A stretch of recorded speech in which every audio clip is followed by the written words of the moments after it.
High বন্ধুরা, good morning. তোমরা কেমন আছো? তোমরা নিশ্চয়ই খুব ভালো আছো, আর আমিও খুব ভালো আছি। আর এই দেখো, ঝড়ে আমাদের পাশের বাড়ি থেকে একটা সুপুরি গাছ, এই যে আমাদের বাড়ি টপকে ওই বাড়ির ছাদে গিয়ে পড়েছে। দেখো, এই দেখো। আর ওয়েদারটা খুব ভালো, কালকে ঝড় হয়েছিল আর রাতে ভালো ঘুম হয়েছে, ওই জন্য সকালবেলা উঠেই রান্না করতে লেগে গেছি। এই দেখো, আমার অফিসে রান্না কমপ্লিট হয়ে গেছে গরম গরম ভাত। ওর বাবা সকালবেলা লাঞ্চটা নিয়ে যাবে। এই যে গরম গরম ভাত কমপ্লিট হয়ে গেছে।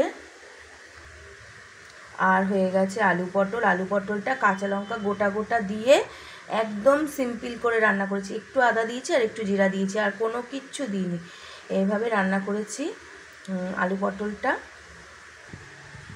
আর এইদিকে করেছি সর্ষে বাটা দিয়ে বাসা মাছ।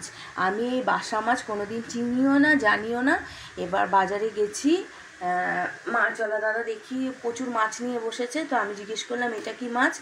বললো এটা বৌদি বাসা মাছ। তো এ আবার কেমন খেতে, আমি তো জানি না, কখনো খাইনি। তখন বললো বৌদি এটা সর্ষে বাটা দিয়ে যদি করেন তাহলে খুব ভালো লাগবে।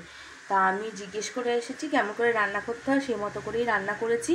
বেশি আনিনি, কারণ ওর বাবা বলেছে হাবিজাবি মাছ আমি খাবো না। তা এবার যদি বেশি আনি, তারপর যদি ভালো না লাগে তখন কে খাবে? ওই জন্য 1 পিস করে এনেছি। দেখো, এই যে ভালো লাগলে লাগবে, না লাগলে আমি খেয়ে নেবো, আবার কি। যার জন্য এই যে 3খানা মাছ রান্না করেছি, সেটাও আবার সর্ষে বাটা আর কাঁচা লঙ্কা দিয়ে। তাহলে বন্ধুরা, এই হলো আমার মেনু। তোমাদের আমার মেনুটা কেমন লাগলো সেটা কিন্তু অবশ্যই কমেন্ট করে জানাবে। আমি তাহলে এখন লাঞ্চ বক্সটা আমি প্যাক করে ফেলি, কেমন? আর এই যে সকালবেলা বাড়ি থেকে কিছু খেয়ে বেরোয় না, অফিসে গিয়ে টিফিনটা করে। তা সকালের ব্রেকফাস্টের জন্য আমি দিয়ে দিয়েছি হচ্ছে মুড়ি, ছাতু আর কলা। এই মুড়ি, ছাতু, কলা অফিসে গিয়ে খেয়ে নেবে। তারপর দুপুরে এই দুপুরের খাবারটা খাবে, লাঞ্চটা খাবে, লাঞ্চ করবে। আর এটা হচ্ছে আমি প্যাক করে দিলাম,